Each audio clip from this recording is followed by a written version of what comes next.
Welcome to the Feeling Loudly podcast, a show about human emotion and the way we navigate this life of trials and triggers and treasures with the help of astrology and tarot. I'm your host, Jana. I'm an astrologer, a tarot reader, and an Akashic Records reader, and I'm here to help you do this messy life with as much grace, ease, and pleasure as possible.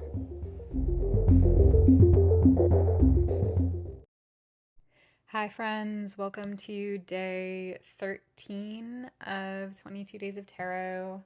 Today we have card 12, which is typically the Hanged One or the Hanged Man, but in the Portals deck, it's called Chrysalis.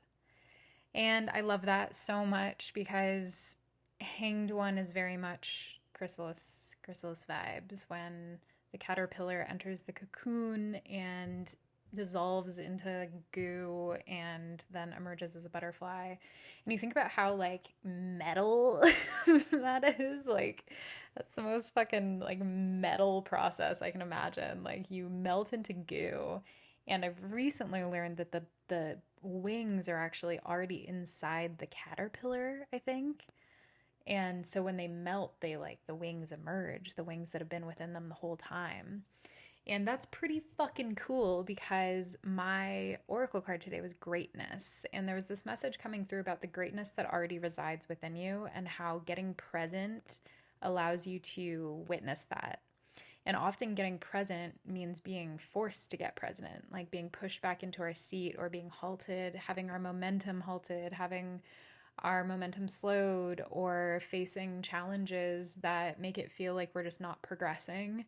And that can be one of the more frustrating experiences in life, I think, for a lot of people, definitely including me, where it just seems like there are all of these roadblocks that are being placed in front of you. And I've been going through Saturn conjunct my natal Mars. And while it's been great for me, generally, it's also been hard in that I feel like I've been working my ass off, but not like kind of seeing it come to fruition in the way that I was hoping. And that hope and that efforting is really like a theme right now. Like putting in effort, having a vision, having a dream, having something that I want, and then feeling stalled or feeling like I can't access that in some way. And it brings up a lot of ego stuff and it brings up a lot of like control stuff and wanting to fixate on a future and then make it happen and sort of like assert the power to make that happen. And finding that balance between like receptivity and flow and then assertion has been, anyway, a big theme that's been coming up with me in life. And so today when I tuned in, our question was, what are you clinging to? And my answer was a lot. Like there's a lot of dreams that I'm clinging to. And I think at times that sort of like takes away their power and their magic because the reality that we experience is often so much more magical and incredible and vast and unexpected than what we could have dreamed up. And so when we end up fixating on one particular outcome at the expense of others, often we're narrowing our scope and sort of limiting ourselves to a possibility that like our little brains can imagine. And that can be valuable in that like we can, you know, focus our direction on the things that we want if we're certain that we want that. But at times it can also, again, like force us into a path that's not necessarily right for us. And this imagery around like being stuck at an intersection keeps coming up. And it came up this morning when I was sitting in this practice and I saw myself stopped at the train tracks, at the railroad tracks, and there was a train that was like, you know, stopped in front of me and the little thing-a-ling went down and the red light. And so stopped at the train track. There are cars behind me, so I can't turn around and find another path. And it would probably take longer to find another path anyway, because it's a long ass train and I'm trying to go in this direction. And so I can either turn around and make a whole thing out of it, if I can get around these cars and get around these obstacles. And honestly, I'll probably like take some type of detour that's going to double my time if I make that change, or I can sit there and I can fucking wait and I can be patient and I can use that time to reflect and to think about the steps that I'm going to take or the path or the way I'm going to navigate once we get past those train tracks, once the train is gone. And that feels like the way that chrysalis is often experienced is we sort of get jammed into a corner and then forced to stay there. The hanged one is literally a person who's suspended upside down and is forced to look at things differently. And so they're seeing the world upside down, and through that experience, which is uncomfortable, you get to see things anew. And so I had a really big perspective shift today that was really helpful, where I kind of like pulled myself back from future tripping and was able to take a more lighthearted approach to some stuff that's been weighing me down around next steps and work and relationships. And I felt like I was able to kind of just like laugh a little bit and take it slightly less seriously. And in doing so, I was able to access joy and then connection and a feeling of lightheartedness that was really pleasant. And it just like felt like this ease up moment. And when I was sitting in practice, I had a couple visuals come through. One was like me squeezing an orange, like an orange fruit, so tightly that it exploded in my hand. And the other was me squeezing like a human heart so tightly that it exploded in my hand. And it got me thinking about how like little kids will often hold things or like grip things too tightly and not realize like sometimes when kids are playing with like small animals, you'll have to tell them to like not like grab them so much or not like grip too tightly, because you don't quite know your strength and you don't understand that you could be harming this other creature, or like that just hasn't quite clicked yet. And it's part of the growth process to learn your own strength and boundaries and limits. And if you overassert, you actually can like lose the object of your desire. And so for me, that was like, if I'm trying to like control my outcomes in life, I'm probably going to end up fucking it up some way. And I've done that many, many times in my life, where I've like clung to control or clung to a specific path and had a specific outcome in mind. And because of that, I ended up actually sabotaging it in the process. And so that came up for me a lot during my chrysalis year. And for those of you who aren't familiar, you can actually, I shared like the tarot soul card formula on the strength episode. It's in the show notes if you want to go back to that one. But you can also calculate your tarot year card. And that's a different tarot card that you have for every year of your life. And you just add up your month and day and then add that to the current year. So for example, my birthday is May 2nd. So 5 plus 2 is 7. And then I add that to like 2024, which ends up being 2031. And that brings me into the lovers. And so for me in May on my birthday, I'm shifting into a lover's year, which I'm really excited about, and shifting out of a Hierophant year, which has been really great.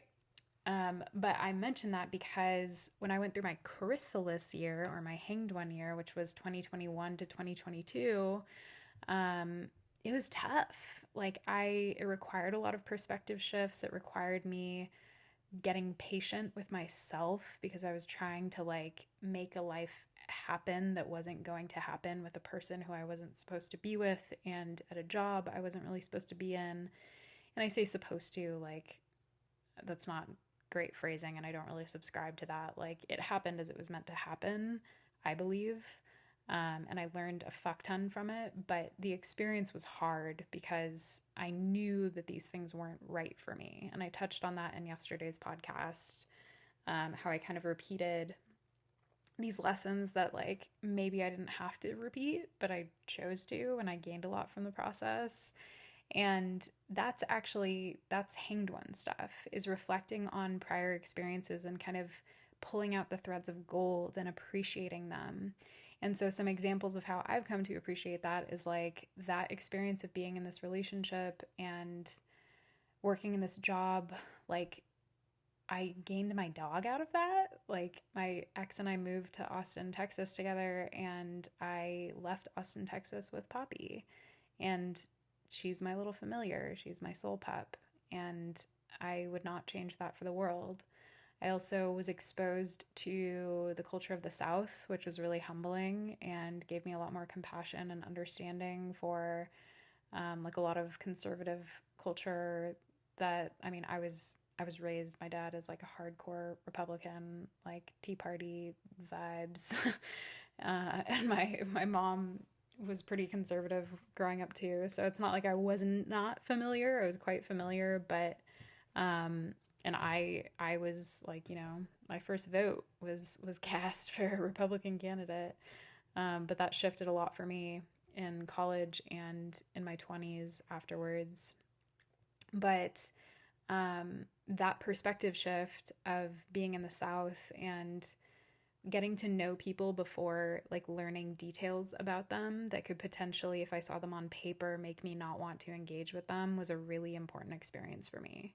Because I had lived in California. I'd grown up in Southern California. I went to school in Santa Barbara. I moved to San Francisco, and then I lived in Oregon. And I lived in these very liberal places. And moving to Texas was my first experience living in a red state.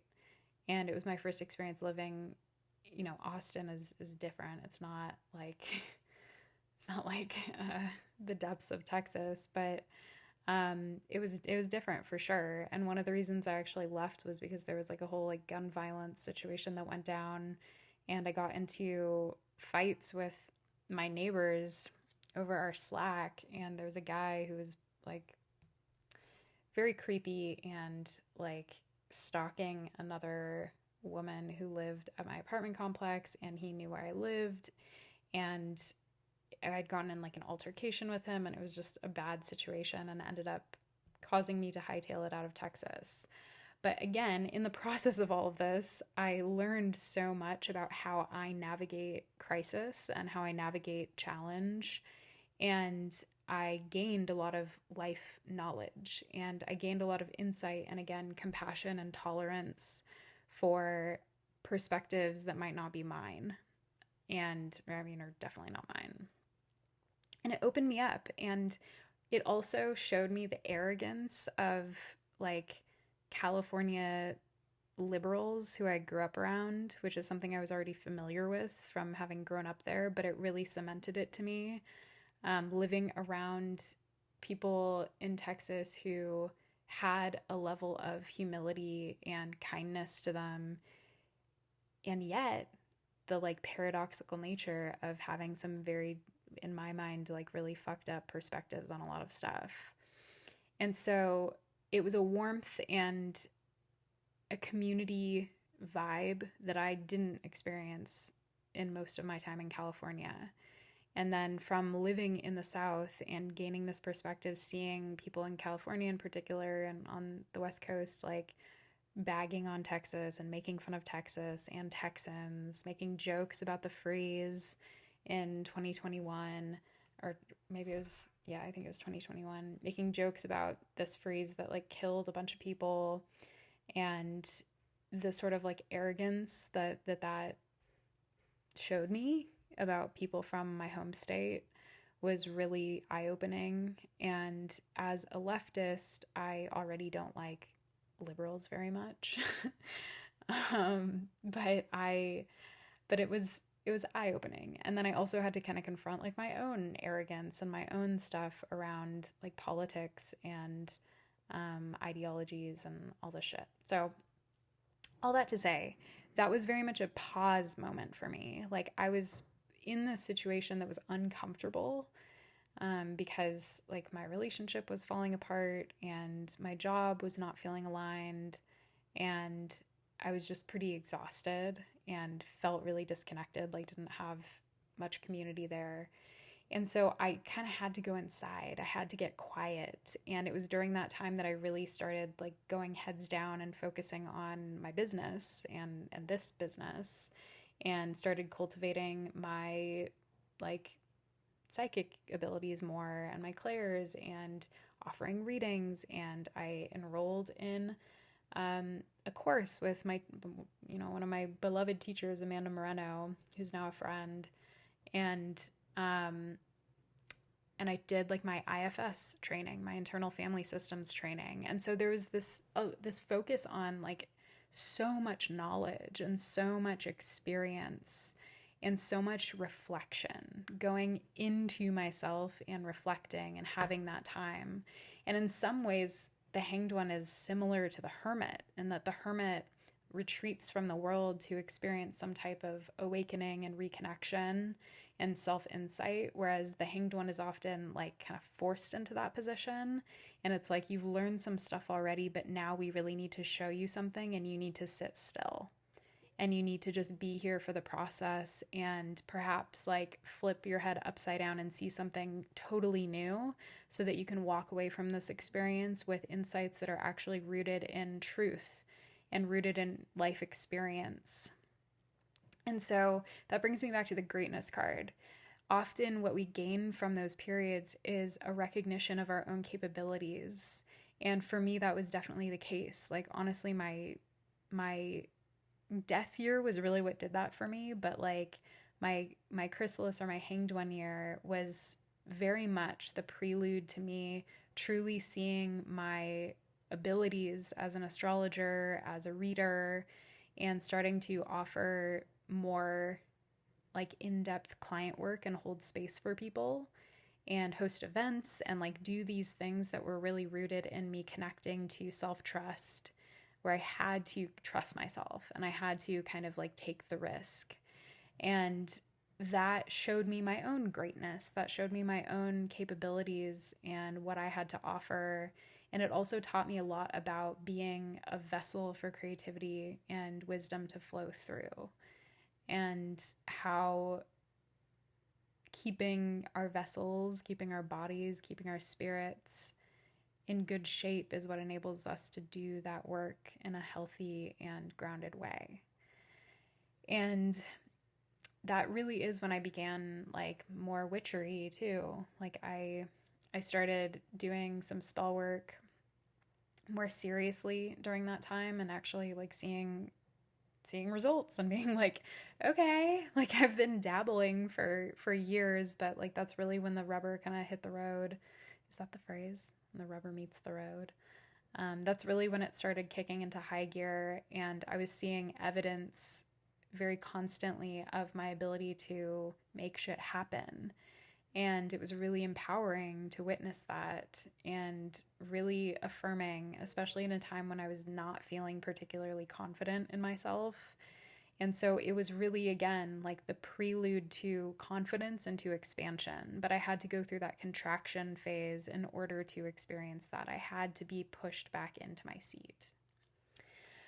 Okay, let me turn over to our song of the day, which kind of caught me by surprise, and is funny because I haven't listened to this in so long, but I have, now that I'm like saying it out loud, I'm understanding it more. Okay, so my song of the day was Somebody That I Used to Know by Gautier. I'm sure some of you remember that song. It was super popular in like 2011, 2012. Yeah, it was released in 2011.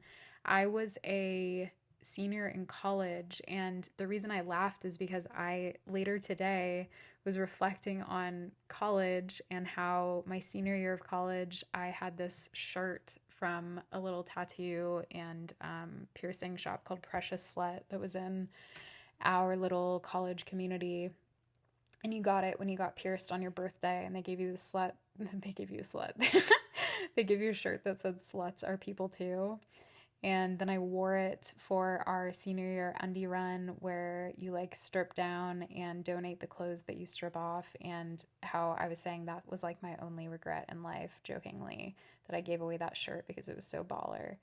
I miss it a lot, and I shared photos of it, and me and a couple college buddies that night in particular. And so I was like reflecting on this period of life. And then one of my friends from college, who was pictured in one of the photos, responded and was like, "Precious slut." And we started chatting. And he and I were really close friends in college. And we were part of this group senior year that started hosting dinner parties. And it was like this very special group of people that just kind of appeared out of nowhere at the tail end of college. It was spring quarter of college. And we just started having these like weekly or bi-weekly dinner parties, and we would get all dressed up and we would make dinner together. And it was just like a bunch of like 22-year-olds like romping around a kitchen, and there was like a potato person and a salad person and a pasta person. And then we'd sit out on our deck and have like wine and eat dinner together, and then like go off and do our like nighttime shenanigans. And it was just such a magical moment of time. Like one of those periods of life where you feel so present with the moment and so connected and so just like in the right place. Like you just feel like you're in the right place. And that summer after graduation, many of us stayed in our college town and stuck around for like another year or more. And that summer after graduation, we did this one big dinner party, and I was staying at a house that was like right on the cliff's edge, right overlooking the water. Absolutely stunning place that like I'm so ridiculously grateful that I got to spend time in. And I was surrounded by like 20 people from my graduating class, and they all dressed up. I calligraphied invitations for everyone and hand wrote these invitations where it was like, dear Mr. and dear Miss, like da da da, I formally invite you to this dinner party on like the 18th of blah blah blah, and like delivered them one by one to people. And everyone showed up and everyone helped cook, and we were playing music, and we had this gorgeous setup out on the deck overlooking the water, candlelit at night, with like 20 people who were friends who were becoming, or strangers who were becoming friends. And just the magic of that moment. Like I get I get like pretty choked up often when I think about it, because it was such a beautiful time to be alive. And some of those people I'm still connected to, again, like my friend Jack, who responded to my story today and now like lives in New York and is like a journalist and with his wife, and they have like a whole life. And we were talking about how like us working at the college newspaper together, and like the insecurities that we each had in college. And it was just so funny to reflect back on that time when, like, in many ways, some of us did feel stuck. Like, we were literally in our college town after graduation and we hadn't left yet. And so we were kind of stuck there. Like, some of us didn't have jobs yet, or we were trying to get jobs. I was working like 3 jobs at that time and trying to like figure out how to land an apartment. And I was living in a garage with like 2 other women. And so like by all intents and purposes, if you looked at our lives, like we were making like, minimum wage and living in a garage in our college town. And so that sounds kind of sad on the surface, but like, again, because of our perspective, because we were able to just so deeply appreciate the connection and the fun and the joy that we were experiencing in that moment, it really didn't feel that way. And so it calls to mind this idea that like stuckness itself is a perception. When we're stuck, we can enjoy ourselves. We can find ways to experience joy and pleasure, and to take it all in, and to use that time to get really, really present. And it brings me back to a message that came through from our group Akashic Records reading last night through my Patreon about Aries energy and this feeling that we're entering this season with, where it's almost like you've just like jumped off of a cliff and you're about to hit the water. And how in that moment, when you're like feet from hitting the surface of the water, you're not thinking about like what you're going to eat for lunch tomorrow. You're not thinking about your taxes. You're not thinking about what's going on up on the cliff. You're right there, and you're preparing your body and you're preparing your spirit to kind of make this transition. And that feels so hanged one to me, like being suspended in this moment. And that moment can be an actual moment, like seconds, or it can be days, months, years that you feel suspended. But the key is to understand that it's about getting into the body and it's about becoming present with the moment that's in front of you. So I thought that was really lovely and kind of a new way for me to think about this energy. And anyway, that brings me back to the song, which was Somebody That I Used to Know by Gautier. And man, I haven't listened to this in years, but you can go watch the music video if you want to. It features Kimbra, I think. And it's about like a couple that's broken up and they're each kind of reflecting on the sadness of their relationship. And it starts with, now and then I think of when we were together. Like you said, like when you said you felt so happy you could die, told myself that you were right for me, but it felt so lonely in your company. But that was love and it's an ache I still remember. And so even that opening line, like, is resonant with some of the stuff I already shared, but like the feeling lonely in your company, but that was love and it's an ache I still remember. And so there's this idea that like, even though it didn't feel right, there was a recognition of love. There was a recognition that there was something special that was experienced. And so even if the perspective in the future might be different, in the moment, that's where you were and that's what happened. And there's a level of acceptance that comes with that. Like, that was what it was. And then the second little, I don't know, is it a stanza? Verse, there we go, is you can get addicted to a certain kind of sadness, like resignation to the end, always the end. So when we found that we could not make sense, well, you said that we would still be friends, but I'll admit that I was glad it was over. And that addiction to sadness is something that I know very well.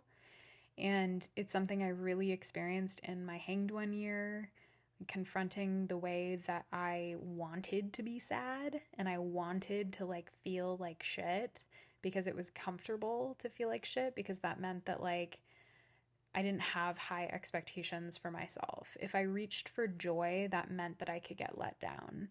And so instead I reached for more sadness and I reached for more self-pity as opposed to compassion, because it felt like it was scratching that itch for the time being. And it caused me to, like it said, resign to what was. And there is a huge difference between resignation and surrender. Like, surrender comes with a degree of acceptance to your circumstances and recognizing your maybe lack of agency to change certain things and kind of moving forward with like the prayer that I keep forgetting the name of that I shared. Whatever. Maybe you know what I'm talking about. I'm spacing. But there's a big difference between feeling resigned, where you basically shut down, versus surrendering, where you kind of let go of what you can't control and then take stock of what you can. And so then it moves into a whole back and forth where like it talks about how this person cut them off and pretended that it never happened and that they were nothing and treats them like a stranger, and how rough that feels. And then again, the title, which is Now You're Just Somebody That I Used to Know. And it is evocative for me because, you know, I was just talking about these people from my past that were really, really important to me during that era of my life. And the nostalgia that I feel hurts me sometimes because I'm like, damn, I want to go back to that feeling. But if all of us, like the people that I spent those nights with in college, if we were all gathered in a room, like my ex was one of those people. Like I wouldn't want to be there. I wouldn't want to be in that room. And there are some people that I would love to catch up with and spend time with. But you couldn't put us all back into that same circumstance and have the same feelings occur. It was just, it happened when it was meant to happen. And it happened the way that it happened. And part of the beauty of that experience is recognizing that it's gone and recognizing that I can take those feelings and I can take that energy and I can find it in other ways. I can kind of bookmark it and be like, that felt beautiful. And now how do I create more beauty in my life that scratches the itch that this nostalgia is trying to get at? So a little commitment to myself to do that. It's the weather's getting nice. Maybe I'll host a dinner party. Maybe like doing things that kind of channel that vibe, or at least like bring me into presence, could be a sort of antidote to the nostalgia that comes up at times. So, I think that is it. Yeah, that's it. If you are digging this podcast, it would be really meaningful to me if you would give me a little 5-star review, a comment. You can comment on Spotify and share your thoughts on each episode. You can comment on Apple Podcasts, and I'm sure Google Podcasts and any of the other ones. On YouTube, if you're watching on YouTube or listening on YouTube. And if you want to participate in any future group Akashic Records readings, or like pick a card readings for me, monthly Akashic forecasts, I just dropped our Aries forecast for this season. You can become a patron for $6 a month is the lowest price. And then for the group readings, it's up to $11 a month or more. And I have 4 tiers that are all pretty special. And you can find the link below. And I think that is it, y'all. Thanks for listening. Talk to you tomorrow.